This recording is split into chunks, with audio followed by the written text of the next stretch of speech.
Okay, shalom, everybody. Shalom, Apostle Peter. Shalom, shalom, shalom. Waking Thanks up. for having me. I am awake. I'm there. I'm there. Waking up with Yahusha in your cup.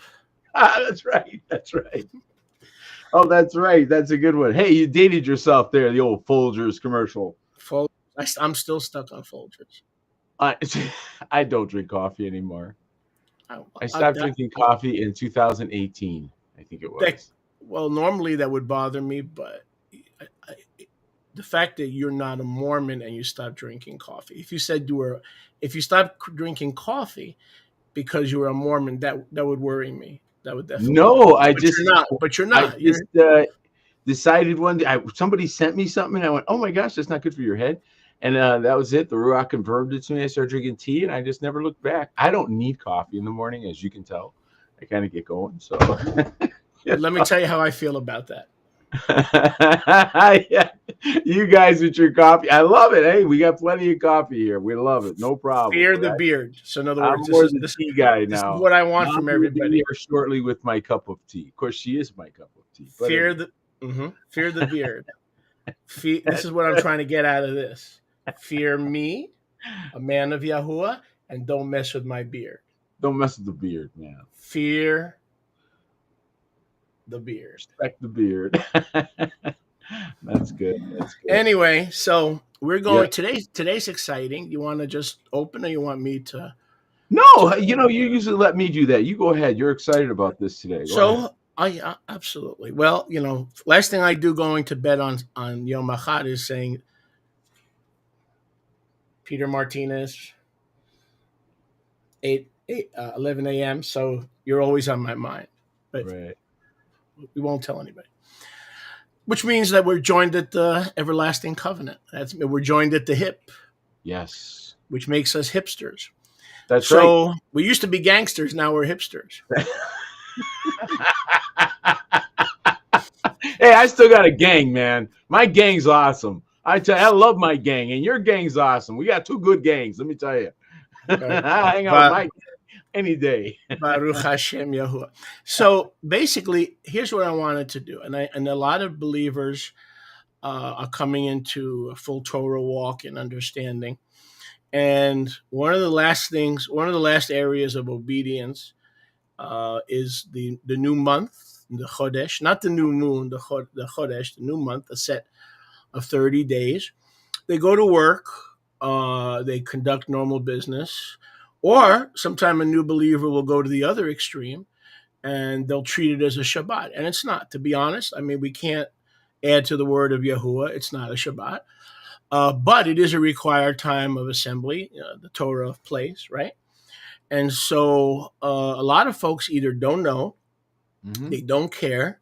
So I've looked at Chodesh as the celebration of the new month, kind of like a litmus test of how much we're willing to give up and carry the tree of sacrifice. That's a good way to put it. And it's like you don't have to, but you get to, right? You don't have to, but you get to. So I'm not going to lie. I'm not going to lie to people to say, listen, in order to get another offering or another this or another that, I want you to celebrate the new month. No, Yahuwah says he wants you, but he doesn't make it a Shabbat to kind of test how far, you're willing to go to live for him, And let me just share this with you and then get your feedback. The new months we know are not new moons. We know new moons are forbidden. They're just not. We're not allowed to use them to contemplate time. Right. So the new months in Judaism, which is 90% of the Messianic Torah keeping body, is basically a branch or a form of Judaism, right?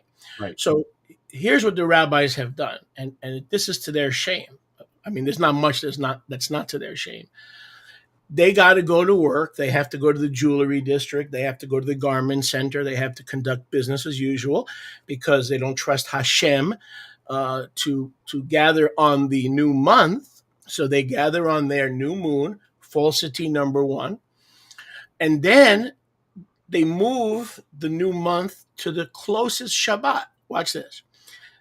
So in other words, if the new moon is on Thursday, they celebrate it on Shabbat, Saturday. If the new moon is on Monday, they wait 6 days. In other words, they don't want to lose money. They don't want to lose another day of income. So they have the audacity, the unmitigated gall and audacity, not only to not show up according to the Zadokite priesthood, which is eternal, but they move the fake moon Yeah, they don't even respect their own day. No, that was one of my big irritations in Jerusalem. on days, Huge. and then I would, as a little boy in a synagogue, I went to an Orthodox synagogue in Jackson Heights. And then later, when I was bar mitzvah, I went to a conservative synagogue in Briarwood, Jamaica, Queens. And I would ask them, I would say, the Chodesh, the new month, the Rosh, they called it Rosh, but there's only one Rosh, which is Aviv. Right. Why do we celebrate it on Shabbat? Does Chodesh always fall Full on Shabbat? Shabbat? And they're like, because Boychik. First of all, you're asking too many questions. Too many questions. Second of all, you're not a rabbi. Third of all, you're not even barely bar mitzvah. You're still And you're not married. You're not even married. What do you know? And in addition, what do you know, right? And in addition, Hashem tells us in the Talmud. So in other words, you don't have to work for a living. Be quiet. We have to work for a living. So we're not doing anything bad. We're just moving it to the closest Shabbat. So, and they do the same thing with the annual Moadim. For instance, Yom Kippur can never fall on a Shabbat on their lunar calendar. It can never fall on a Sunday. They have to move it to a Monday. There has to be a 1 day difference because, Yah forbid, they can't cook for 2 days in a row. So they call it dalitot. So in Hebrew, dalitot means postponements. So if they don't want to not have hot food 2 days in a row or 2 Shabbats in a row, they simply move it to Monday or they move it to Tuesday. It's crazy. So, but we, the remnant, we are required, and we could talk about that a little bit, to restore the new month celebration, just like we have restored the Shabbat in our lives, right? So we have a requirement, because if you read Isaiah 66, Yahuwah doesn't separate that obligation. He puts them together. One is a Shabbat, one is not a Shabbat, but in terms of obligatory, they're put together. Your thoughts? Normally, we only missed one this last year. This last one, we did not do the blowing, but we normally do the blowing before the altar. And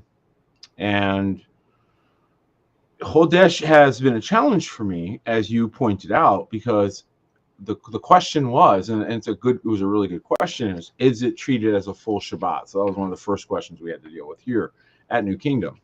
And then we had to deal with, well, okay, it's not quite a full Shabbat, like you said. However, to treat it as if it didn't exist was also disrespectful. So it's risen here to the level that it's nearly a Shabbat. In other words, we are not engaging in any business activity. If there's things that we have to still get or what have you, that kind of typical behavior wraps up. But the way that we've been handling it has been, and it's been a learning process because nobody modeled it for us. We had no models. We had nobody saying, here, do it this way, here, do it this way. So we had no idea, which made us very nervous about telling anyone else what to do. Are you listening, guys? Because some people would be like, wanting us to instruct them on we're reconstructing based on destroyed records and fragments, going, oh boy, I think we're doing this wrong, but we're still learning. So by the grace of the King, we're putting it together. But no question about it, it was a big challenge. So we came to the place of high reverence for the day. We blow the trumpets on that day, and we set the day apart to not conduct unnecessary business or unnecessary any conduct, anything at all. We don't initiate any business on that day. So we do a lot of things to try to set that day apart. But it's been, I think, for a lot of believers, a challenge to know, what do you do with Chodesh? How do you properly treat that? You, on the one hand, don't want to be disrespectful because that's what we're coming out of, right? So we've got that. But on the other hand, you've pointed it out. You want to join in. You can over add things, and I'm very sensitive to religious activity. I'm very, very sensitive to liturgical, religious, read this book during this day kind of thing. Because what that does to my mind is it compartmentalizes your walk into a performance theater versus a actual genuine experience with Yahuwah. Right. And so to me, that makes a big difference. So I don't promote that. And that's what people come to my channel and all the time, but I feel like I have to apologize that I'm not giving them the 15. Here's the 15 steps you have to do on Shabbat. Here's 12 things you do on Hodesh. I struggle with that because we don't want to give you, first of all, we don't want to mislead you in any way, right? We don't want to be your aloha yam. You need to learn to hear from the ruach. Right. We're not the ruach. Within the guidelines. Within Right. the guidelines that Yahuwah gives you, you need to learn how to hear from the ruach. And that's exactly what Colossians 2 says. It says, "Let no man judge the way the ruach is leading you to do it." It doesn't say do not do it. It says when you do it. The presupposition of Colossians 2 is when you do these things, let no man judge you. Watch this, except the assembly, meaning where you're planted. They guide you. They guide you. See? But you see the difference there, right there. No judging. Go in, enjoy it. I remember when I came to Arizona, one of the first places I went was a family that was doing Shabbat. I had not seen a family do Shabbat this way before. So this was new for me. They literally had like a bunkhouse, beautiful house in Phoenix, just outside in the suburbs of Phoenix, Goodyear. Beautiful place. The man used to own a restaurant, so he was a phenomenal cook. He and his wife would cook every week. I told him, I said, man, you could be famous just for this. If you did nothing else but just keep doing Shabbats like this. You just had all these people from everywhere. They came, they plopped wherever they plopped. They had a great time. It was beautiful. Okay. How would you tell anybody that that's the normal Shabbat? You can't. That was inspired. He felt inspired to do that. Yeah. Right. And he was inviting people from all over the country. I mean, people would drop in and you'd meet people, you never know who you'd meet at his place. So, he's doing it that way. Another couple might do very quiet, maybe invite over 2 or 3 people. That's it. Yeah. Other folks want to have a big jamboree. Okay. And you know something, like if you go do Shabbat with a bunch of the Iberian, Portugal, the Spanish, boy, you better be prepared for what that kind of Shabbat's going to be like, because they love him, but they do it a different style. They have their own styles, the way that they make the food and the way that they hang out. They're doing it their way. No problem. They're compliant. But correct. So go into Colossians 2. He says these are shadows of things to come. So first of all, religion says, why are you doing it, Peter Martinez? You're back under the law. You're Judaizing. You're going back under the law. Well, what does Colossians 2 actually say when you look at it? It says that the Chodesh, the Shabbats, and the annual Moadim are shadows of what? Things to come. In other words, they're kingdom preparation tools. Yes. They're kingdom preparation tools. But here's the bottom line. 7 out of 10 people that we get as part of the remnant are not doing Chodesh. So that's where I, as an apostle, come in. And like you said, we don't want to tell them exactly how to tie their shoes. We don't want to tell them exactly how to sweep their floors. But we do need to provide a guideline. Can I share a scripture with you, please, if you don't mind? If you don't mind. So scripture is king. Context is king. Audience relevancy is king. These are all basics of hermeneutics. Now we go to Amos chapter 8. Should be on your screen. I believe it is. Yep. And it's not a Shabbat, but Yahuwah gives us a warning. Right. He gives us a warning. If you have the attitude saying, hurry up, honey, hurry up. What time will Chodesh be over? Yeah. Hurry up, because we need to sell. We need to go back to commerce. We need to do business. And when it comes to the Shabbat, hey, what time? Oh, hurry up. Can we go to the concert tonight? Can we, even though we have to pay a toll to get there? I mean, she's in town. She's in town tonight. And the only night she's in town is Saturday at 6. So can we hurry up, hurry up, hurry up, hurry up? So there was this attitude among the 10 tribes that they were performing it in a superficial way, looking at the clock, so that they may go back to business and do their deceitful business practices. And look at verse 7. Yahuwah says, basically, he's saying in verse 7, you forgot how to approach the Chodesh and the Shabbat, which are both Kadosh, but I have not forgotten your behavior. That's basically what he's saying. So what I'm saying to all the newbies, and I would say 50% of our people are newbies in the last 3-4 years, you got to do Chodesh. Now, how you do it, we'll work with you. We'll work with you. But Chodesh is a requirement. Right. As a matter of fact, he specifically says, let no man judge you in the doing of it. So we twisted that. One of the things churchianity does is invert things. It's quite surprising when you finally get it.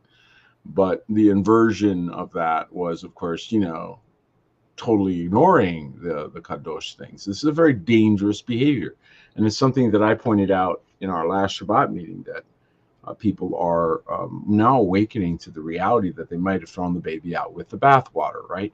Even those that say, oh, he completed the Torah of redemption or the Torah requirements for the sin atonement. Okay.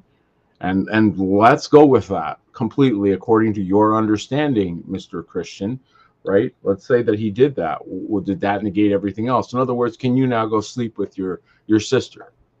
Right? Are you okay with you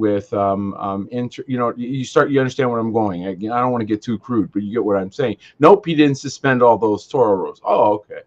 So which ones are suspended according to you? The ones that are inconvenient for you, I assume. The ones that press upon you and force you to sacrifice yourself. Is that one of the ones you threw away? And anything that asks of you, is that one got onto the list? But anything that was easy and convenient and gave you the berakah, that one, boy, they gave you that. So I'm seeing how this got sorted out, and it's very disturbing to watch the attitude, the spirit that's looking for inclusion without involvement. But see, they all inclusion without involvement. I just wanted to say that.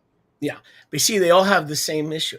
Listen, let me approach it from a little different point of view. So, as you know, I've been studying eschatology, and I'm balanced. Wait a second. I'm balanced in everything. So when I go deep into something, I take 2 steps backward and reassess. I go deeper, then I take 2 steps backwards and I reassess. You follow me? And I always try to balance myself out. So here's what I found. And we were talking about this in the back room. And we'll get back to Chodesh in a second. And that's a perfect example. So for me, it's a fact. This generation will see me. This generation will come on the clouds. You will see me. I will supervise the destruction of Jerusalem and the beast system, or that manifestation of the beast system. And I'm coming in judgment, and you will see me. Who's going to see me? The ones to whom judgment is coming. That happened in the 1st century, 70 AD. Fact. Don't argue with me. Don't talk to me. Because if you don't come with scripture, don't bother correcting me. Okay? However, here's however. I'm going to give however. The problem with the whole Torah and everything, every dot, every tittle was fulfilled in 70 AD is the same problem that the dispensationalists have. It's the same problem that the amillennialists have. It's the same problem that the rapturists have. Pre-trib, mid, post, and pre-wrath rapturists have. In common, and the messianics who buy into their lotions and potions, they all have the same issue. Listen to what I'm going to say. They all have the same issue, which is what? The Torah has been done away with. Right. Now, the 70 AD crowd, now I am part of the 70. I say it because my faith is based on Matthew 24, 25, 23, 22. Okay? So I have no problem with Yahusha coming back in the 1st century, and neither should you. But here's my problem with it. My problem is that they say that when the temple was destroyed, heaven and earth passed away, the new covenant came, and the Torah will be in functionary process until heaven and earth has been done away with. If the temple was destroyed in 70 AD, so was the law of Moses. Okay, that tells me that that's a lie. In addition, the charismata, the gifts of the Spirit. If he came back in 70 AD, yes, and 1 Corinthians 13 says the gifts of the Spirit will continue until we see him face to face. Well, wait a second. If he came back in 70 AD, now we see him face to face, boom, there goes all the gifts of the Spirit. And there goes the fivefold ministry, because once he returns, you won't need prophecy, you won't need healing, you won't need words of wisdom, and you won't need the fivefold. So you see, in the process of studying this, there's truth and there's error. But one thing they all have in common, it's another trick, right? The 70 AD return is a fact. But if you're not careful, you'll go back to Sunday worship and you'll say there are no more apostles and you'll say there are no more prophets. You'll fall for many tricks. So, it's where do you want to pick this up? Where do you guys want to start this conversation? Because you start this conversation, I do the math. I do hard math. I do digging. And so when I stand on something, there's a reason for it. And, the fact of the matter is you cannot deny certain historical events and historical facts. And you cannot deny that Mashiach told you exactly what he was going to do, and he did it. So now the question is, where do we stand today? What is left to do? And the battles that we have yet in front of us are the final culmination. And so we see many, many people are now waking up to that reality, going, hey, this whole, sort of psychosis that started a few hundred years ago, really, trying to push everything back to the front was intentional. It was almost as if it was meant to make everyone very confused about where they were with great effect, and consequently create all this infighting, all this debating, all this arguing. When these things weren't up for debate, that's the reason why they had to go through their, I don't even know how long they did the correctories and changing history and rewriting facts and changing everything historically that they could possibly do, because of the fact that this is monumental. I mean, my lunch break guy, I love his channel, and he did a thing on population and how the population literally disappears right around 1100. He's going backward. He's going, wait a minute.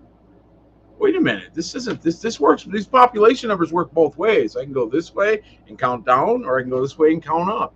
And we got a problem right around here. And I'm like, yeah, you do. You do. You got a numerical problem. You got a mathematical problem. You got an anthropological problem. So it's good that everybody's waking up and asking these questions. And when you do, you know what you're going to come back to? Hey, how do we do Hodesh? How do we do Hodesh? Like, why? Because we're starting to realize that our eschatology should not have ever informed on our day-to-day, our week-to-week, our month-to-month, or year-to-year. Our eschatology should never have been a determining factor in the way we conduct our day, our week, our month, and our year. Right. And the fact that you are making eschatology makes you look a little sketch, because then you're like, oh, I'm trying to figure out when the last minute is so I can jump in real quick. And ignoring Torah. But if you hit on a big point. If your only focus is eschatology, you cannot let it affect your day-to-day Torah honoring. In other words, you're going to have to honor Torah as long as you're on this earth, regardless of when the end times come. And here's the problem that I found. See, because I'm a student, I'm not saying I can't be fooled, but you're going to have to get up pretty early to fool me. And if I am fooled, it's going to be for about 5 days. Seriously. And by the time next Shabbat rolls around, I'm going to catch myself. So here's what I found. Most of these people that say he came in the first century, which I'm in agreement with, he's coming again, by the way, to the great white throne judgment, when he judges every person and all the books are open. He's coming in judgment. Okay, doesn't mean he has to live in Tel Aviv, just like he didn't live in Tel Aviv the first time. But the point is, if you let eschatology affect your requirement, your kingdom requirement that you covenanted with Yahuwah, Come according to on. Jeremiah 31 through 35, Right. okay, you are breaking covenant in order to become an eschatological buff, and it's affecting your view of Torah. You go right back to a church view of Torah, and they all have that in common: amillennial, post-millennial, premillennial, pre-tribulation rapture, mid-tribulation rapture, post-tribulation. What do they all have in common? They're That trying to crack the book instead of walk it. They're that trying Torah's to been get. done away with. Yeah, but here's the common theme that I keep seeing, and this. Tell me what your thoughts on this, Shirley. I'm so glad you brought this up, because what I keep feeling like is you don't really want to be part of the family. You're just trying to time the party so you know when to show up for the party part. That's what I keep. Am I? 100%. 100%. Okay. You're party focused. You're a party animal. You're a spiritual kingdom party animal because you don't want to live right from day to day. Morning by morning, new mercy I see. Yeah. What's the other part of that? Morning by morning, you're required to correct yourself and keep short accounts with Yahuwah. Not sit around and wait for the party. When's the party? Oh, let's fight about when the party. So if we talk about eschatology, and if you look at my website, I'm proud, very proud, chin up, to say that out of 4,300 videos, I've got about 12 on the end times. So I'm doing the series now. But all of you who think that I'm fixated on this, go back on my YouTube channel. I got 4,300 videos that have nothing to do with eschatology. Okay, so put down your religious judgmental pipe right now. You're so cute.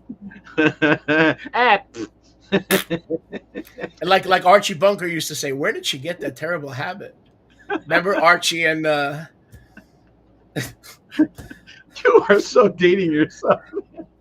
Archie. Remember Sally? Archie. Sally. He told Sally Struthers, "Where'd you get that?" And he said, "From you, Dad." From you, Dad. Yeah. Well, so inclusion without involvement, and so this is one of the things that we see as a theme. So the people want to be included without being involved. I want to be included. Get me in there. I want to save the seat for me. Okay, that kind of thing. Yeah. See, no one can walk your walk for you. No one can get married for you. Nobody can love your wife or love your husband for you. Right? There's certain things you've got to do. They're youisms, and unfortunately, youism are not doing-ums. You're standing around thinking you're included because there's a star-spangled awesome because somebody told you about the kingdom that was close enough for you. And I really think that as that conviction starts to settle, more and more people are going, eek, you're right. And especially as they get older, because they're seeing the fake. So they're getting older going, this is all theatrical nonsense with the swinging the jacket and all this other nonsense. Section 104. Gone. The fake altar thing is slowly getting out there. More people are asking about the altar now than ever before, brother. Very, very good that we're seeing that. So what's going on? I mean, people are starting to figure it out, but then they don't know what to do from there. And there's always this danger of the presumption to one's own best interest. I'm going to say it again. Be careful with the presumption to one's own best interest. Okay, it's a very easy way to self-delude. Yes. So if you hold yourself very high standards and you require yourself, you're tough on yourself, you are in better shape than if you give yourself all this grace. Because what I see in the scriptures, the danger is the ones that gave themselves a bunch of grace. And when he's standing there bringing the judgment, and this is Matthew 25, he's asking all of you, what did you do with what I gave you? And he's staring at you, not your friend, not your pastor, not your sholiach, not your home group leader, nothing. He's looking at you. What did you do with what I gave you? Okay, and those that A, were not living sacrifices, and B, listen carefully to what I'm going to say, did not partner with or become a partaker with, as the scripture talks about in the first century, with the living sacrifices who were sacrificing their lives to bring the word, to bring the God, the very scriptures we're reading today. Okay, the reason why we're reading is people left, they gave their lives to preserve them. All right, and if you partnered with them, then you were considered as if you had done it. But if you did neither, yourself doing that or partnering with them, what right did you have to come to the party? That's right. This, go ahead and think that through, because you believed in the party. You believed in the party, but you didn't prepare for the party. You didn't work for the party. You didn't give for the party, but you believed Right. in the party. So all you had to Right. do was believe in the party. So what a bunch of schmutzes. They went around and actually did hard work. What a bunch of knuckleheads. They should have done it your way. Just sit around and wait for everybody else to do it. You Right. see that thinking process? Awful. It's And absolutely horrid. it's common, but not only is it common in Christianity, but I just learned after all these years that listen, I cannot, you can't unsee what you've seen. Mm-hmm. That's why Yahuwah says, "Don't see your mother and your father and your grandmother naked," because you cannot unsee what you've seen. Or listen too closely to your servant speaking. There's a picture there that'll never leave your mind, and those of you who have seen that, even by accident, it's that picture is still there. That's why Yahuwah said, so you can't see what you've unseen. I cannot and will not denounce. I will not recant. Here I stand. So help me, Yahuwah.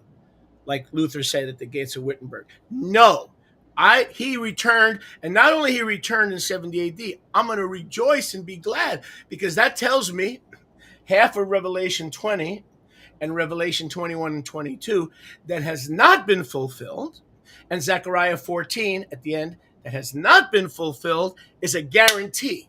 Okay? Right. So The lock. but those of you who really believe that he came on the clouds in the first century, where's your rejoicing?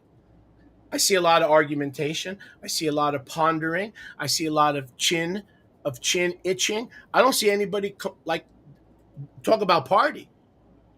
That's a party in the fact that he came and he performed, and I can have full confidence. You know, the scriptures have been tampered with. We know the scriptures have been tampered with. We got that. We're not new believers anymore. But there's the other side of the coin, and I was sharing with a brother today. We have to give Yahuwah the sovereignty and the ability to preserve his word. Yes, the Catholics mess with the text. Yes, the Protestants mess with the text. Yes, the Pharisees monkeyed with the text, and they're being restored. But in the end, Yahuwah will always find a way to preserve his word, or he's not Yahuwah. We have his word. Don't go to the extreme and think that what we have today can't be trusted. Some of you have fallen into that trap, and you need to recover quick before you lose your salvation. I'm going to say this again. Yahuwah has preserved his word. We're just fixing the hubcap. We're fixing the spikes, but the wheel is preserved. The wheel has been preserved. Recall how the word was delivered to begin with. Kadosh men were moved by the Ruach HaKodesh. And so is the Ruach still able to move Kadosh men? Absolutely. So if the writing of it was done by the movement of the Ruach, certainly the correction and certainly the recovery of such is done also by the Ruach, same Ruach that wrote you those words, that wrote those things and had them recorded, is the same Ruach that comes and says, that's not what I said, this is what I said, and then fixes it for you and helps you. This is why it's so important that we remain together, because as we do, we learn together and share notes. You know, one thing I love, can I just say this very quickly? I love that I can tune in on Shabbat to various broadcasts, but I love that I can sit there, receive something that I know has been vetted properly, has a lot of thought into it, it's been ministry, it's been tested. And even if I'm not 100% sure of what I'm reading or listening to, I can confidently go before Yahuwah and say, explain this more to me and talk to me about this. And you're going to get it, because what you're finding is this is him hitting you with real things, okay, real issues, not just making a series to make a series or talking to talk, but to give you insight into, for example, how your marriages are meant to go. You know, Sholiak, I began to realize something. I know it's a little bit of a rabbit trail, but it's tied together. In that we don't have good enough examples. We don't have very good examples and we let the world become our examples for some of the most horrible, some of the most horrible ways. And we've allowed sitcom marriages and TV families to Yep. be the example of what is a covenant marriage. And as That's I right. began to do some different work on writing and what have you, I did not realize how far people have gone from what is a covenant relationship, Yeah. that they don't recognize it. And now to the point where they're like, if they're friends with somebody for a couple of years, they consider that a lifetime. Commitment is a dirty word. When I started in the ministry, people would say, I'm going to give monthly. Somebody else would come to me and say, no, I'm going to give weekly. Now you ask somebody to give monthly. Excuse me. Are you asking me for a commitment? That's the C word. That's the kingdom C. There's a worldly C word, and then there's a kingdom C word, which is commitment. How dare you, Peter Martin? Monthly? Monthly? Never mind the fact that I have to eat 3 times a day. Commitment's a dirty word. But before I forget, if I can just share something, going to the Chodesh, okay? Just if I may, just so I want to finish that and watch this. Am I on the screen? Let me see. Yep. No, now I am. You got the scriptures on the screen. Yeah. So watch this. So we were talking about the new heavens and the new earth. Okay. I do believe the temple was called the new heavens and the new earth. I believe the new heavens and the earth were removed in 70 AD to give way for a new Jerusalem and entry into. I believe all that, but not at the expense of the Torah being done away with, the charismata, the gifts of the Spirit, or the gift of the fivefold. All that stays until the final renewal. So the renewal of the heavens and the earth is a multiple event. It's not just, it's a recurring. Whenever the heavens and the earth need renewal, Yahuwah can do it 10 times, 20 times. So watch. This is probably the one spoken of in Revelation 21, probably. I will make before me your seed, your Zerah, that's the Kadosh seed, and the new name, as you have mentioned previously, that he gives us will remain. So Yisrael with your new name as Yisrael and your personal name, and your seed, your Zerah, will remain. And now watch this. So this is the final Revelation 21 renewed heaven and earth, as opposed to previous renewed heavens and earths, such as the destruction of the temple. So I believe that's a recurring event. It shall come to pass that from one new month, now watch this, from one new month to the next. Okay, this coming Sunday, the 17th of August, is a new month. Now, when you guys come to the ARM meeting, not only you're coming to the ARM meeting, you're coming to a assembly. Yeah. Yes, you're coming to an assembly on the Chodesh. And it shall come to pass that from one Chodesh to another, and from one Shabbat to another. So you see how they're both important. If this one is important, then we cannot minimize this one. The Jews will sell. No, it doesn't say the Jews. The apostle. No, all believing flesh. All those who want to live. Watch this. All those whose name and seed remain forever. Look at this. All those whose name and seed all live forever by my gift of grace, unmerited favor, by the blood of Golgotha, shall, nothing to pray about here, some things you don't pray about, shall come to worship before me.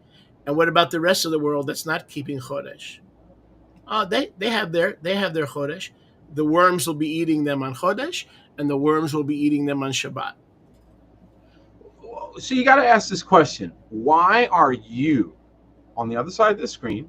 Those of you that are out there, and that are even considering such things, you even think about it. Why are you drawn to even conversation about it? Why are you just dismissing it? Why are you drawn? Because it's coming from deep within you. Deep calls onto deep. And so for those of you that found yourself drifting back, you're like, I'm very interested in this. I'm very intrigued by it. Why? Why are you intrigued? Whereas other people completely blow it off. Yeah. Why are you interested? There's a reason for that. Because as he calls us, this is one of the ways that we know that the calling is in fact happening, is he starts returning you So when we talk about returning to our folds, part of the returning to the folds is the keeping of his Kadosh days. Regardless of whether you're part of this or that group or this, because everybody's still sorting that out. We know who we are, but you're still figuring it out. That's fine. But one thing you definitely know is keep the Shabbat. You knew this without our involvement, that we didn't have to be involved with that. You had it in your heart already. Now you're not sure how to do it and all that, but you knew, boy, we got to start. Where did that come from? You knew about it without us involved. Where did that come from? That's the spark. That's the genuine, authentic, you were chosen and selected from the foundation of the world spark that we're looking for, which is why we preach to all the creatures, like he told us, Matthew 28, preach to all of them. Why? Because you don't know which one's which, so just preach to all of them. And what's the good news about that is the ones that respond, he spent almost his entire ministry pointing out fake human beings. You cannot unsee. Talk about things you can't unsee. He was basically saying robot, robot, robot. Oh, this one's real. How do you know? They love one another. They have genuine heart toward. The rest of them are simulators. They are only on the outward are they good, but inwardly they are dead men's bones. They have no compassion, no real concern, no real love, nothing. So when you see this, and he says, your zera and your name, what is your name? It is your purpose. It's why you are here. And it certainly isn't to manipulate anybody. So go ahead. No, but look at. In other words, why do I need to stop working on the new month day, the Chodesh? There are 11 Chodashim, and there's one Rosh Chodesh. That's another thing religion gets wrong. Okay, in religion, every new month is Rosh Chodesh, and I look carefully in the Hebrew. The new month is never called Rosh Chodesh. Let me say that again. In the Hebrew, I have looked this diligently. The new month is never called Rosh Chodesh. Aviv 1, the head of the year, Exodus 12, 1 through and 2, is the only Rosh Chodesh, which only happens once a year. But look at this. Why should I keep Chodesh and not go to work and lose income? Here it is. Because, like Peter just said, you have been chosen for your name, your family, and your house that trusts in the finished work of Golgotha and obeys his instructions. You have been ordained to remain forever. So in gratitude of that proclamation, you keep the Chodesh just like you keep the Shabbat. And here's what I would do because you talk about stone altar and teshuvah. Here's what I would do. If I just came into this truth and I've been in Torah for 4 years, I would go 4 times 12, 48, and I would give Yahuwah an offering for each of those 48 Chodashim to show real teshuvah. Go back, calculate what the offering would have been, 20 a month, 100 a month, every new month, and give it to Yahuwah. These are the kinds of things, by the way, what he just suggested. So this is the kind of thing I don't usually talk about, but it's very, very powerful. Is somebody that does that. So let's say you get moved by the Ruach and you're suddenly sitting there and you're getting convicted. And he says, I want you to clean this mess up, which, by the way, the month of Elul, the 6th month, you should plan on the Ruach doing that. So those of you that are sensitive, you're going to have that, they're going to have that visit. You're going to have a visit. Okay, your books are going to get checked. Why is he doing it ahead? Why is he doing it on that month, not the month coming? Because the 7th month is coming. That's why. So prophetically, if you're sensitive, he'll visit you a month before to help you make that shuvah. Okay? So if you're sensitive, that's the key is, are you sensitive? It doesn't waste time with people that have no love. It doesn't waste time with people that have no true forever in them. Nope. You're going to walk right up to the wedding feast, not even be totally oblivious that you don't even have the right garment on.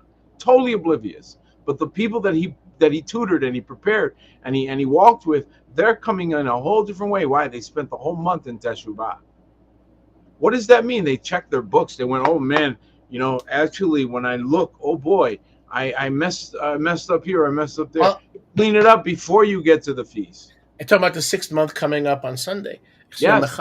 I'll tell you an example, because if you don't have examples, like you said, marriage, etc., that's all part of guidance.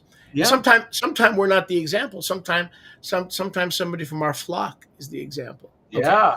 So let me tell you, there's a young man who's getting married. You know Mhm. who it is. I pretty good idea. And he said to me, "Listen, I got a lot of expenses: rent, moving, flying overseas. Right? Can I borrow the tithe?" So I said to him, "Of course you can, but remember, you got to pay back with 20% interest." 20% So, interest. but what does that show you? It shows you a man who puts Yahuwah first. He says, and if I said no, he would have tithed like usual. I said, yes, you can borrow your tithe, but just make sure you pay it back with interest.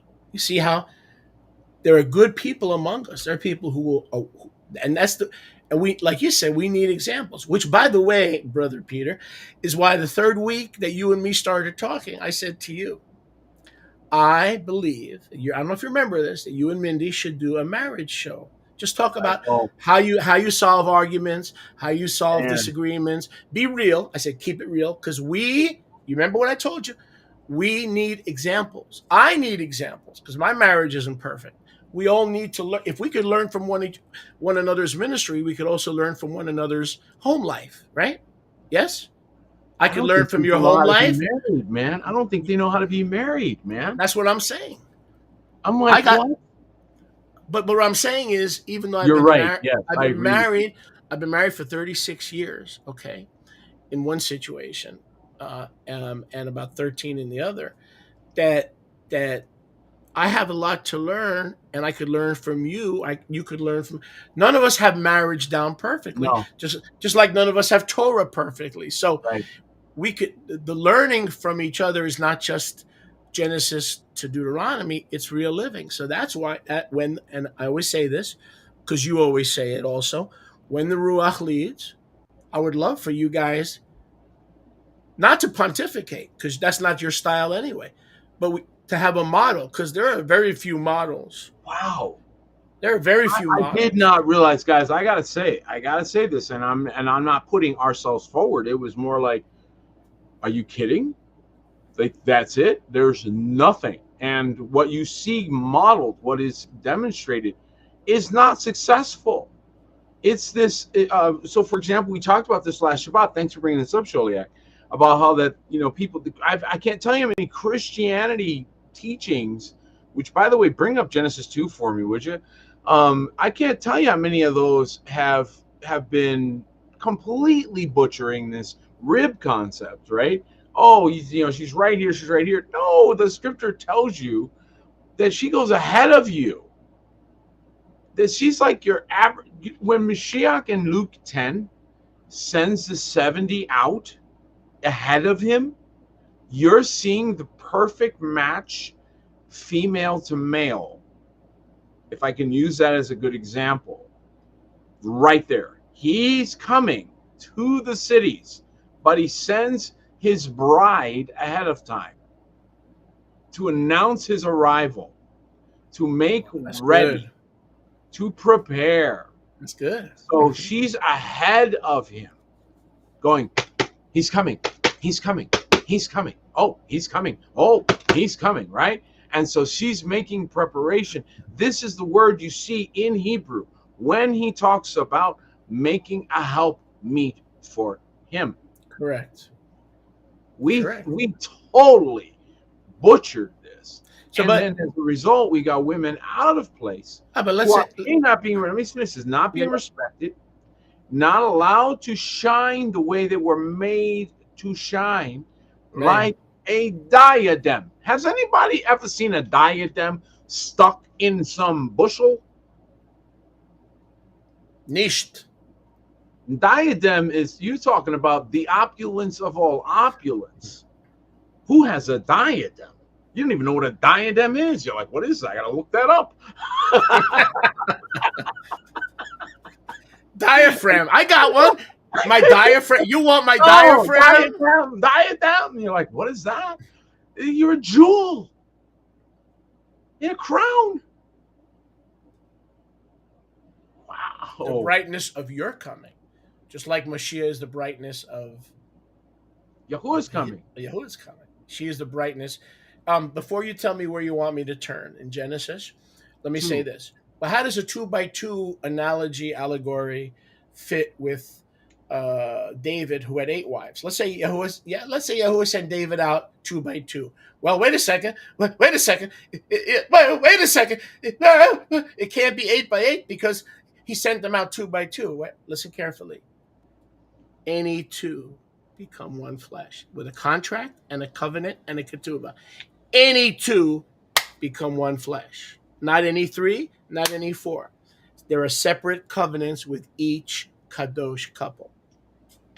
It's still 2 by 2. So if David had 8 wives and Yahusha sent him out to go to every village, he's still going out 2 by 2 because he has a covenant with each of those 8 wives. They're not. This is not polyamory, sweetheart. This is kadosh. Let me say it again. This is not polyamory. This is kadosh, and we are recovering all the kadosh things of Yahuwah. Period. That's right. And it doesn't violate what you said, which was the 2 by 2 principle. Because a lot of people say, well, if David had 8 wives, how could Yahusha use him? How can Yahusha use him and send him out 2 by 2? Because Yahuwah doesn't see it that way. Bring this up. Bring up. Every one of those relationships are a two become one flesh relationship. Period. Any two that are in Yahusha become one flesh. So one of the problems that we've all learned, that is correct, we are meant for covenant. Everybody start saying this word. Keep talking about it. Keep meditate on it. Okay, we are covenant people. Okay, just keep that mindset of covenant. Why? Because whatever's inside of covenant is okay. You're safe. Correct. You're okay, and you could do wild, crazy things. As long as you're inside covenant, you're good. All right. Correct. The grand container. All right. You could put the most pious activity. Hear me now. Because this is going to blow some people's minds, okay? Inside the container of covenant, wild partying. You could have Catholic reverential behavior. You could have the most pious looking. If it's outside of covenant, it's a waste of time. Correct. Covenant is the defining thing. Correct. So when he put Adam and Eve in the garden, he put them in covenant. I'm going to say it again. When he put them in the garden, he put them in covenant. Correct. He kept his part of the deal. It was up to them to keep their side of that. Correct. Right?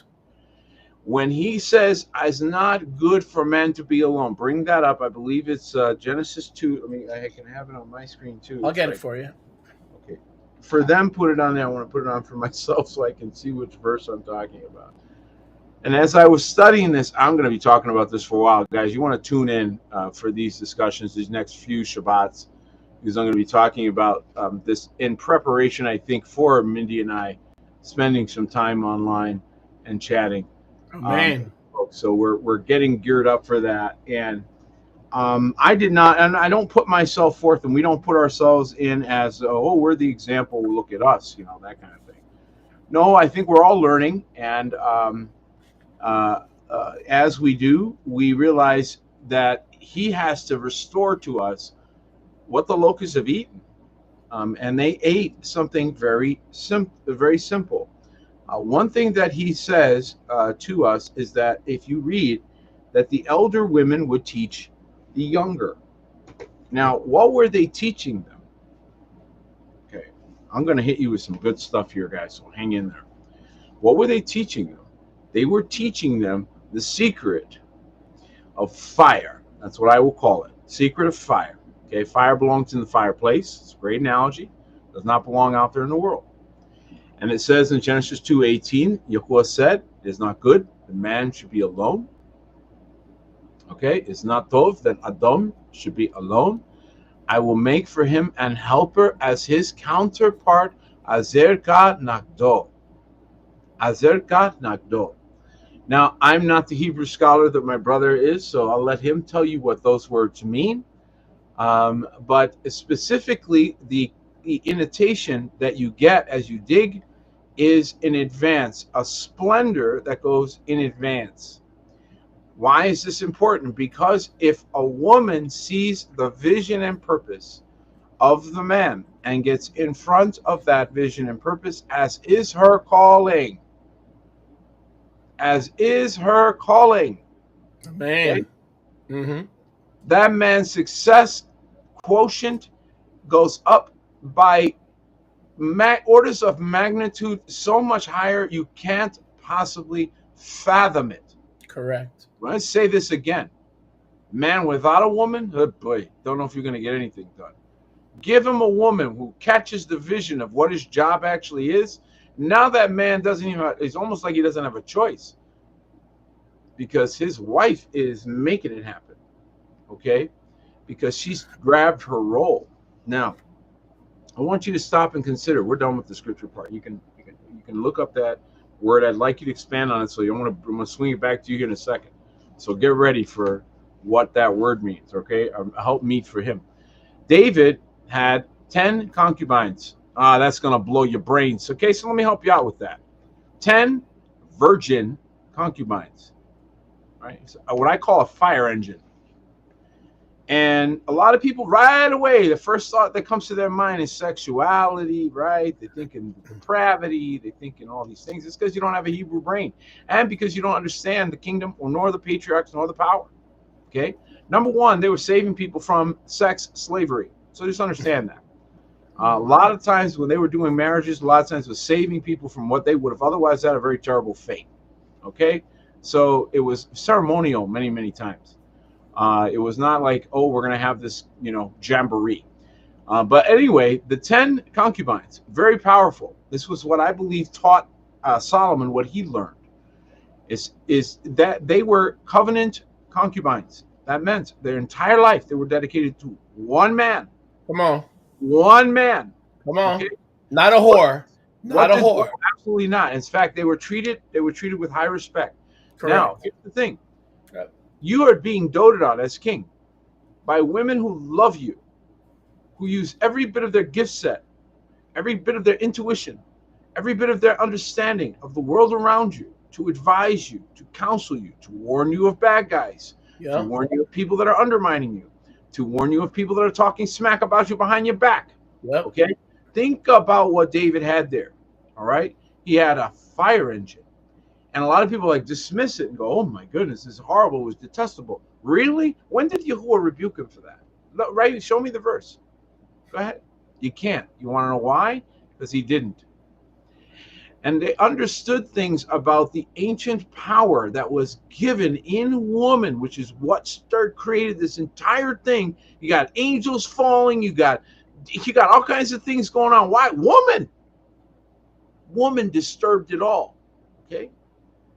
Understand this is critical because everybody just racing through eschatology and doesn't capture this disturbance that occurred that was so disturbing. I said it was so disturbing that we're still recovering from this disturbance, still don't know quite how to put it back together. Got people afraid to put on a pair of earrings because we started using we beat them up on adornments. They don't even understand what that meant, how to be a meek and quiet spirit. None of that. They don't have any of it down.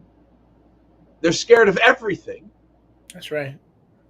Because they got beat by the Catholics or they got beat by the evangelical nonsense. That's right. Or they got beat by the Jews. Either way, they don't know what a royal diadem is.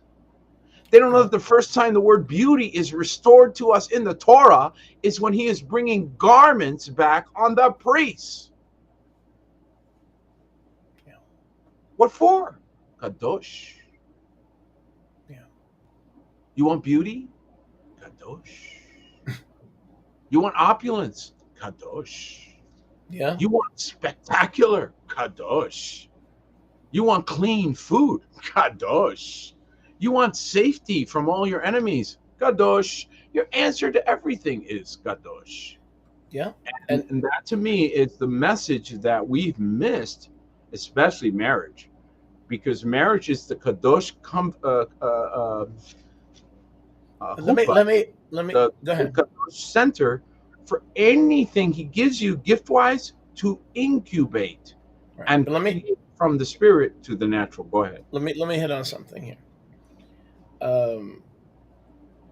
There are a lot of women in the body. I'm not a woman, so but I speak for Yahuwah, not for women and not for men. So y'all got that? I speak for Yahuwah. There's a lot of women in the body, 43 years of experience, that do not know and can never be a wife. And here's why. Not because they're ugly, not because they're ugly, because their love tank is empty. They feel that the pastor or the leader or their husband or their uncle has love for everybody except them. Their love tank is empty. And the reason that's a failing strategy for marriage or for life is because you get your added girls and your acceptance from the father who makes you prepared to be a good woman or a good wife. You cannot enter marriage with an empty love tank. You have to keep refilling your love tank from Yahuwah. So whether your husband acknowledges your greatness or ignores your greatness is irrelevant. Your love, your intimacy, your spiritual orgasm is coming from the Father of lights. I know that's a little crude, but I wanted you to get my point. I So like that. I Say deal with that women. again. I deal with women all the time. Their love tank is empty, and that's why they say I'm broken. Yeah, you know why you're broken? Because you're waiting for Shaliach to love you. You're waiting for Peter Martinez to love you the way he loves his wife. Guess what? That ain't happening. That ain't happening. He loves his wife to a higher degree, which means you've got to get your love tank filled from where? From the King of Kings. And then you'll be eligible for marriage. That's a great. Hello, ladies. How you like me now? I see I stole Wow, that. I great got that from insight. you. Wow, Yeah. that's a good word. Because if you are not a cistern from which a man can drink, but are instead hoping he pours into you, you've got it completely backward. Who was the last one Eve talked to? Yahuwah. While Adam was asleep. Yahuwah. How long was Adam asleep? I don't know. But what was she doing? Hanging out with Yahuwah. How long? While he was sleeping. I said while he was sleeping. So when I find my wife up praying before I'm awake, I don't find anything odd about that. I don't find it odd that she has her private Blessing. time with Yahuwah, because that's how she was formed. Yeah. When I was still asleep. So she's ready to be your cheerleader. When So you when I wake wake up, up, when she's you wake she's up, like, "You have 15 minutes before Sholiak is going to be looking for you." you know, and there are some women, who like, well, you want me to, what is this biblical marriage stuff? You want me to be a cheerleader? Yes, sweetheart. Take out the pom poms, take Right. out the black and white shoes that you used to wear in the 1950s. Your husband needs a cheerleader because the gates, Right. if he's leading a Kadosh home, which is a ministry, the gates of hell are coming against him. And everybody's telling him he can't do it. He won't do it. He needs you to be his cheerleader, not fake cheerleader, but just Oh man, a team, someone on his team that he can count on. I got to say this, but you got to give me a chance to say this. Yeah, So go you ahead. guys have been saying this thing on the news lately with this Coldplay concert where this guy, the CEO from Astronomer, some of you have heard about this, right? And he got caught out there with somebody else's wife, right? Yeah. Okay. Yeah. One of the things that they tricked everybody into with this nonsense was taking women out of the home, putting them into the workplace, which is not in of itself necessarily a bad thing because there's Proverbs 31. So we see that there's value in that. However, it's always within a certain context. In other words, the Hebrew mind is you're a family, you work as a family, right? Whereas the American mind or the Western, the man doesn't even know where his wife is all day, right? So he's sending her off, right? Every morning, kissing her goodbye, and she's really going off to be another man's wife. That's really what he's sending her off to do Very true. Very true. all Very day. true. So All day. back in the 70s where I grew up, and Sholiak's older than me, so he knows for real. There was every man had their fancy secretary. Secretarial pools were the common thing.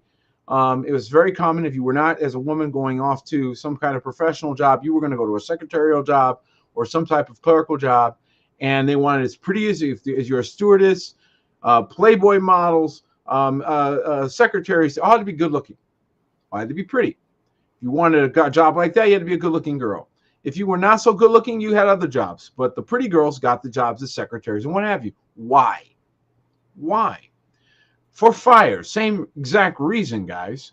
The exact same reason why David had 10 concubines, none of which you would have passed on. They all were drop dead gorgeous. Every single one of them drop dead gorgeous. What was Sarah? Let me ask you, how gorgeous do you got to be at 75 that somebody grabs you up at 75 years old? You're still that gorgeous?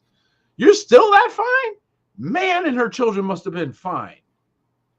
The babies they made, my goodness, Jacob. I mean, when Rebecca meets Isaac, she don't even come. She don't say 2 words. She's like, I'll take him.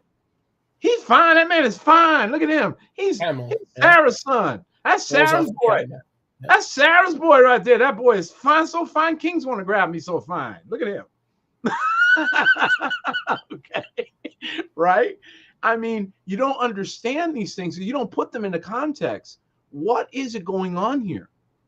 And one of the things that I believe Yahuwah is doing is restoring our understanding of that wonderful moment, by the way, the moments of attraction, the moments of connection, when you're like, wow, could you possibly? And then that person's like, I'm here for your vision. I'm here for your mission. I was getting ready to come online, and I get on Facebook. I haven't been on Facebook much, so those of you that are on Facebook, hi, how you doing? I haven't been on there, sorry. And I saw those reminder pics, one of those that they say, 12 years ago or whatever, right? And it was a picture of Mindy. Beautiful, gorgeous picture of Mindy. And I remembered it. We went to lunch and I snapped the photo. She was just looking great that day. And I'm thinking, man, I get to eat with this woman every day. And this woman, I don't know what she drank. What I tell her, I said, I don't know what you drink every day that you wake up and you're still here, but I hope you don't run out. That's all I'm asking. Whatever it is you're drinking, I hope you don't run out of that good juice, that good stuff, right? And everyone loves her. Why? Because she's happy. It doesn't mean that life is perfect. Doesn't mean that,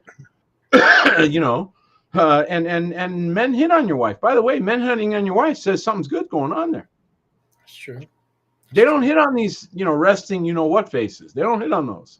They hit on the ones that still got a lot of love in that tank. Yeah, but when I love in that tank. When I counsel new couples and new couples, that's right. You're right. But come together. Here's what I say, and you were hinting at this, or not hinting. You were sharing about covenant. The thing is, there's a dirty word that I don't ever want to hear from your lips. I'm not going to marry you unless you covenant with me. Forget about Yahuwah. Yahuwah is Yahuwah. If you want me to do your marriage and you want me to do your ceremony, you need to covenant with me. And I don't ever want to hear, you got to, as Yahuwah lives, the D word never comes out of your mouth. The divorce. That's how you begin a marriage. It's not an option. Unless, there are unlesses. But the mindset has to be, for us, when I married Rivka, listen to me, we had some rough years the first 4 years. We had some rough years. But we said, do you remember when we took the divorce word out of our vocabulary? We literally took it out of our vocabulary. And that will serve you well, people. Now, don't tell me she hits on you or he beats you up. Obviously, you leave. We're talking about normal people who don't use each other as a punching bag. Okay? Right. If you're being beat up, get the hell out of there and find shelter. Okay, but you don't have to stay. But my point is, if all things being equal, I will not marry you unless you covenant before Yahuwah and the altar that word will never come up, even when you're angry. Because let's be honest, when people fight, I'm leaving. Okay, where are you going? I don't know, but I'm leaving. Okay, right. So take that D word out of your, and when you approach it with that mindset, think Yahweh will honor that mindset. Is what I'm saying. That's right. And see, a covenant mindset, I'm not going anywhere mentality is going to dig in deeper, differently than the over the shoulder boulder, where they basically walk off on you and throw you a shoulder boulder. Okay. That's not covenant. Those are the people that are most destructive people you've ever met in your life. The people that over the shoulder threw you a boulder and kept walking. And they, I think you need to do this. And then they walk off on you. That's not covenant. And you should throw that advice away, by the way. Even if it's true, throw it away anyway. You never want to build on something like that got thrown at you. Right. Okay. Right. Let somebody else come and confirm it. You can build on that, but don't build on that guy.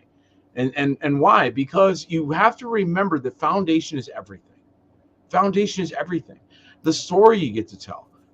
Some people got to tell a story that they met in a bar. Some people got to tell the story that they met some other man's wife. That's a terrible story. And it's going to war with your soul the whole time. Okay. Instead, if the story is Yahuwah brought us together. Yahuwah took me and he put me over here, and then Yahuwah put her over there, and the next thing you know, he brought us together. It's a great story.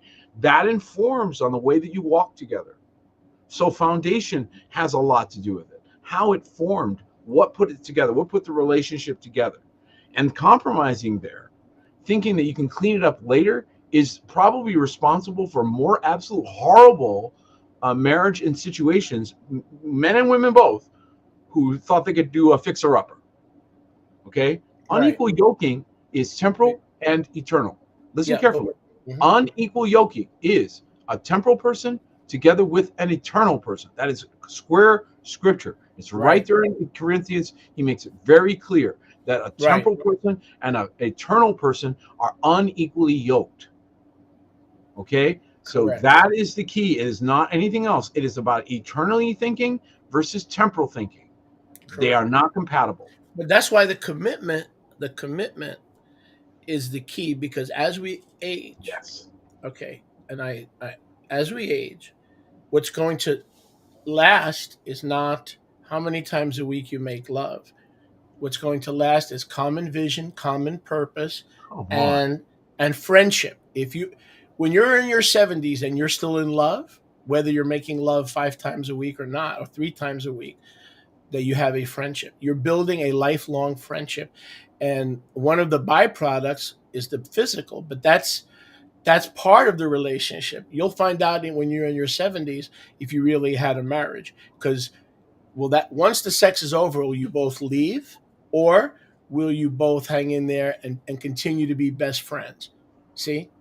Great in the end, friendship. Same with Yahuwah. In the end, it's not about the second coming, the fifth coming, tongues, prophecy.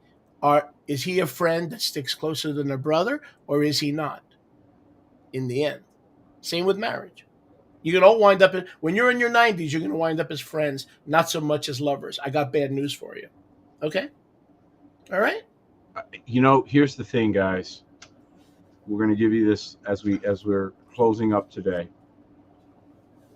A lot of people looking for a love that'll sustain their commitments. They really are.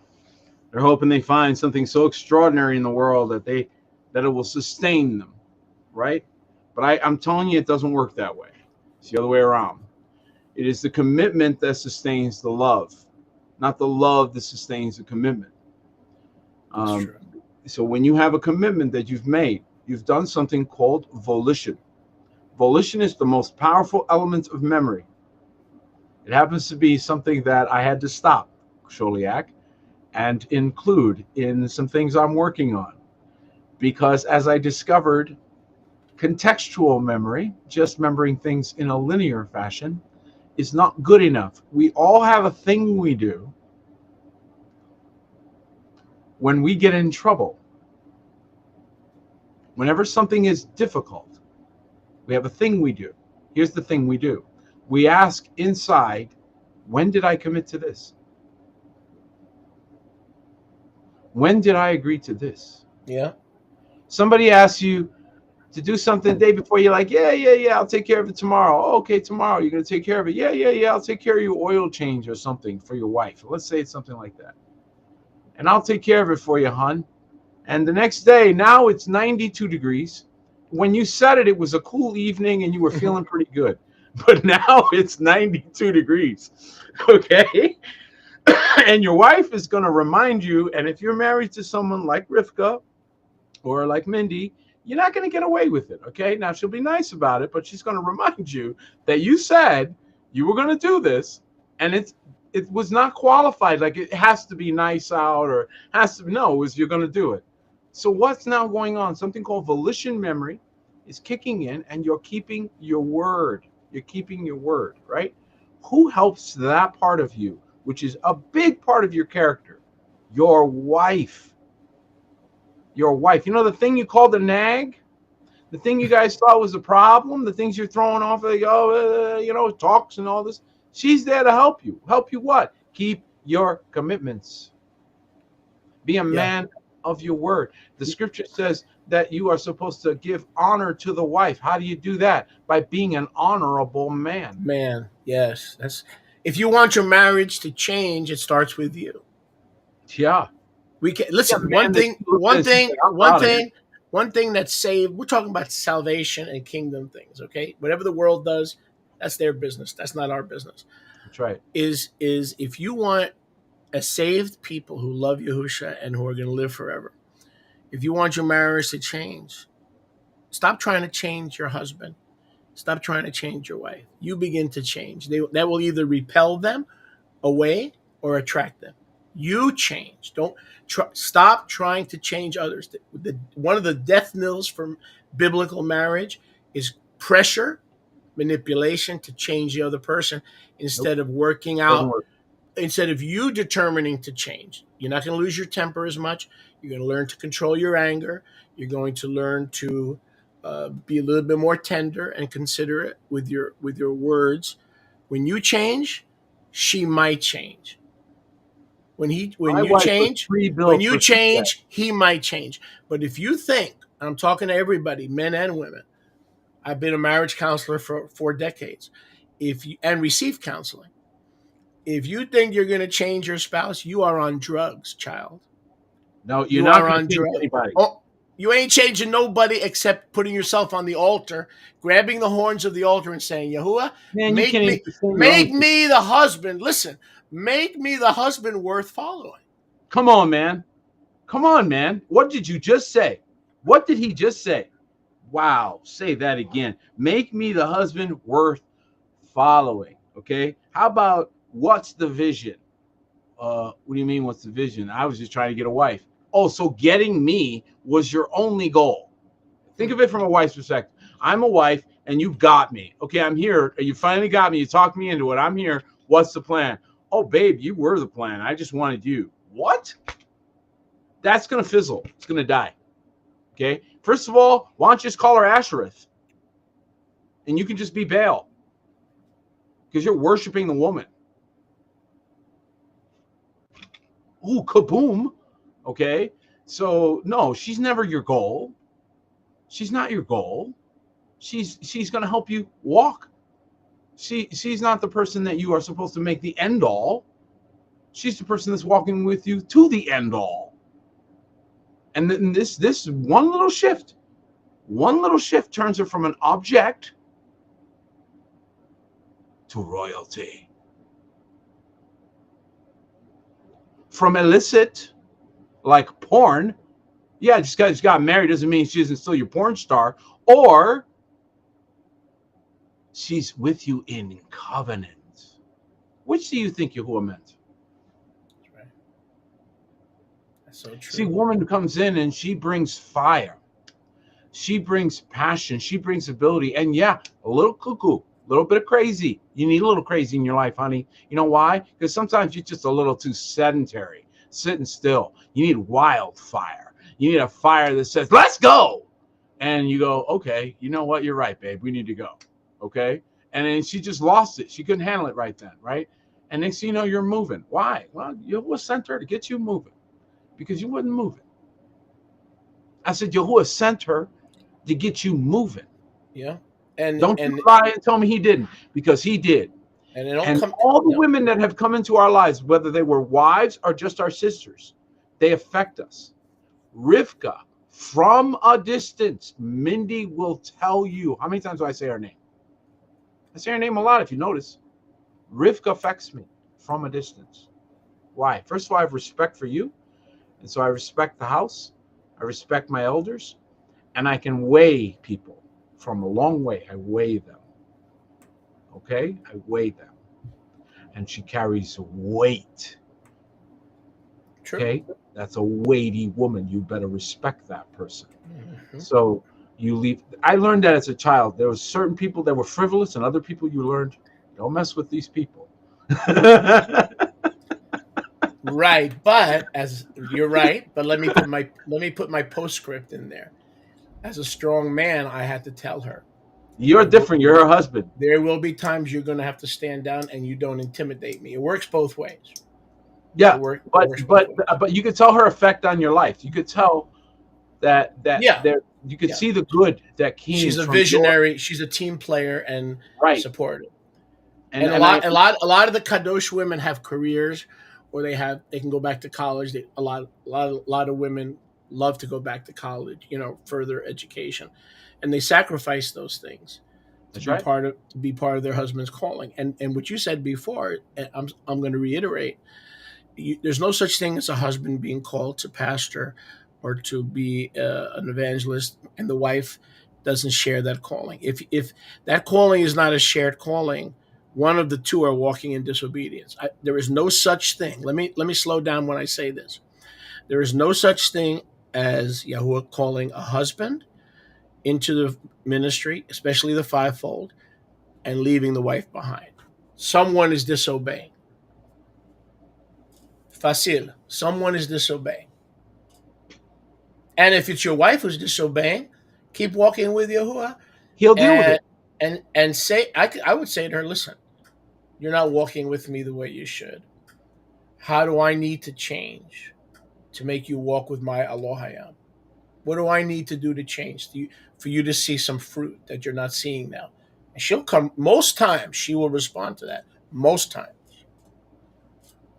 Listen, when you have an honest partner, somebody that's in it with you for the whole distance, number one. So what's the value of somebody that's in it for the whole thing? In other words, the advice they're giving you, they're going to live in. They're not giving you advice and leaving. They're giving you advice and they're going to live there in the advice that they're going to give you. That's a different quality of advice, okay? So number one, they're actually giving you advice. They're going to have to live with it. So that's not the same. And also, you have to understand that, when he built us to appreciate this, what's he teaching us how to do? How to be cooperative. It's very easy to rule when all you do is dictate. Let me say that again. For all of those that think they can grab the scripture, even the thick Racine, and beat people with it. No, no, no. Listen carefully. Okay?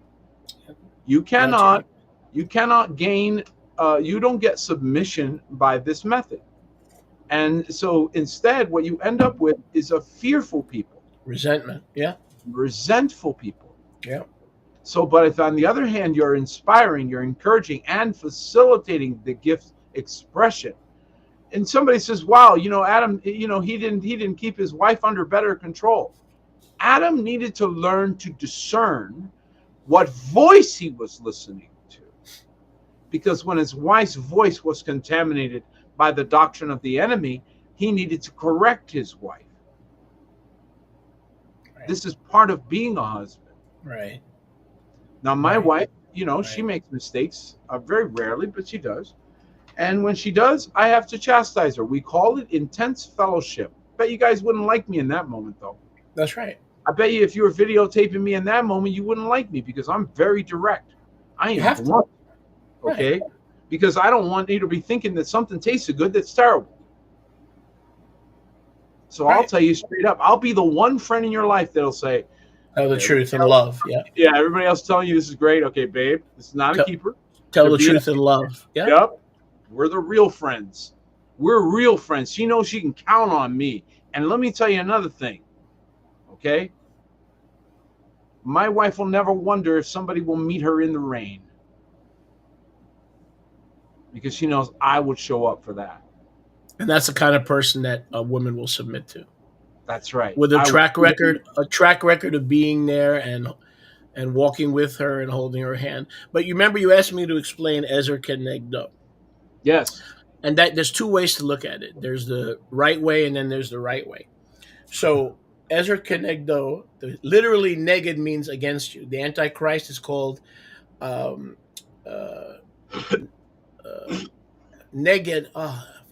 Mashiach. I'm sorry. Yeah, Mashiach neged. So the Antichrist in Hebrew is Mashiach neged, meaning the Messiah against or in place of. So neged can be she is against you. I've made you an Ezer Kenegdo. Ezra, helper. But she helps by challenging you, iron sharpening iron. That's one interpretation. The other interpretation is no, she's a balance. Negative, in other words, if this is positive, you need a negative, right? Opposites attract. So negative is opposite. So it depends how you want to look at it. Or both can be true. Mm. Either she challenges you by telling you stuff that the general public is not going to tell you to make you a better leader and a better man, right? Or it could be she's there to counter you. You're a little rough with the people. She teaches you how to be a little more patient. You're a little rough with the children. She shows you when to back off. So you're the positive, she's the negative. You're the negative, she's the positive. So both ways are legitimate. To look at it either way are legitimate. It's legitimate. She was positive in both of those. I was negative in both of those. I think you flipped it. I didn't ever end up on the positive. What happened there? I don't know. That was heads I win and tails you lose. I don't know what's going on. I'm not that eloquent to parse my words to the umpteenth degree. Okay, I'm focusing on putting on sentences when I have 100 people watching me. All right, I'm not that eloquent. All right, you're beautiful. I'm not that. No, but seriously, you're absolutely right. The reality is that she has to be. Peter, where'd you go? Don't leave me now. Oh, Gewalt. Apostle Peter has left the scene. See that? I wasn't eloquent enough for him. See that? He wanted me to. It's my fault. All right. So what do you want me to do? It's my fault. I should have been more eloquent in the Genesis 2 explanation. Now, the funny thing is we have 3 minutes left, right? So you guys want him to come back? Yes or no? I'm going to take a quick poll. Hey, brother, we only have 2 minutes left. So I took a quick poll and I said, do you want him to come back? No, I said, do you want him to come back or do you want me to sign off? And I didn't give anybody a chance to vote. And before they voted, boom, you were back. Man, so close it out. Close it out, my brother. You close it out. Next week, we've got another gathering of the Alliance of Remnant Ministries. Yeah. We certainly would love to encourage you to join us for that. And we certainly encourage you to be a part of one another's lives. It's not about joining organizations and joining the groups and this and that. It's about joining family and being part of each other's lives. So let me encourage you, get in each other's lives. And we'll be celebrating Chodesh together. That's right. Celebrating Chodesh, you get 2 for 1. Look at that. That's something we can talk about in the future. Like maybe we'll talk about it. We just do it on Chodesh. And you know what's nice about that? There's only 3 days in the week that Chodesh can fall on the Zadokai calendar. Sunday, Friday, or Wednesday. Sunday, Friday, or Wednesday. There's only 3 days that Chodesh can fall on. This guy spent too much time in that timepiece. Look at it. He's got it all down. Oh, my goodness. That's because of the background. I spend my life in the background. You see that there's the Pleiades, there's Big Dipper, there's Aries. Listen, everyone, I want to just encourage you again. I do this weekly, but I really strongly encourage you to pick up a copy of your Ristine. Man, make sure that you encourage other people to get into the Word. It does the work for you. They start getting into it, and it starts making it so much easier to have a conversation. So keep encouraging them. Just say, you know what? I don't want to tell you anything. I don't want to preach to you. You know enough. You don't know. You know everything. Okay. You know what I would recommend though? You get this Bible. Yep. And they go, I'm going to go look at that Bible. I'm going to go, and then they get it. And next, conversation wise, 2 weeks, 3 weeks later, they're, I want to talk to you about this. Oh, now you want to talk to me. Why? Because you're looking at this Bible. Can I show you what makes the Restoration Scriptures head and tails about? I don't have to sell you. Let me just show you something. I know we're out of time, but let's. We still got a minute. Go ahead, use it. Yeah, I just want to show you what makes it different, and I'm going to put it up on the screen. So, not only of course, I'm going to do this in front of you so you can see. Not only we have the app now, you could find things instantly. Yeah, okay? Fabulous. Watch this. So not only you could find things, I made the change this morning. Watch this. In my study of the Eschaton, I came across this. Chazon 21:4. Now we all know this. So just to show you how up to date the RSTNE is. The Sefer full of Talmudic, new moons, all kind of stuff. You guys are crazy. to compare what we have here to these other things with sprinkled with leaven, new moons, Talmud, rabbis. Okay, check this Yeah. out. Here's the change I made, the update based on the Greek. Let me see. Why am I not? Oh, I'm in the wrong screen. Give me a second. Sorry. Give me a second. My apologies. You see Revelation 12:4 now? You Yes. should. Okay. Watch this. Yahuwah will wipe away tears from their eyes, and shall be no more Death. the death. Definite article. Now, if you look in the Greek, most translations say death, but here it doesn't say death. It says the death. Now, I made this change this morning. How many of your scriptures that are sitting on your coffee table will not line up with this? It's a definite article. The death that's being reversed in eternity and the New Jerusalem is the spiritual death that caused death to come upon all men. All men die physically, that's true. But the definite article here specifies the spiritual death has been removed because all the sorrow and the crying do not apply to the new life. So it's the death. Now, when did we make this fix? This morning. Okay? You think you need the RSTNA? I think so. It goes to show you that if you concern yourself with the quality of the word and you dig and the Ruach continues to refine, what are we losing? What does he say in Ephesians 4? We're going to have spots and wrinkles removed, right? Spots and wrinkles. This is part of that process of spots and wrinkles. So thank you, all of you who have joined us for these conversations. Yes. You have made it so much more enriching, and we love your comments. Yes. We're so thankful for your participation. Yes. Shalom, everybody. See you on Sunday. Don't miss it. Tell the husband and the wife you're going to be there. Shalom, shalom.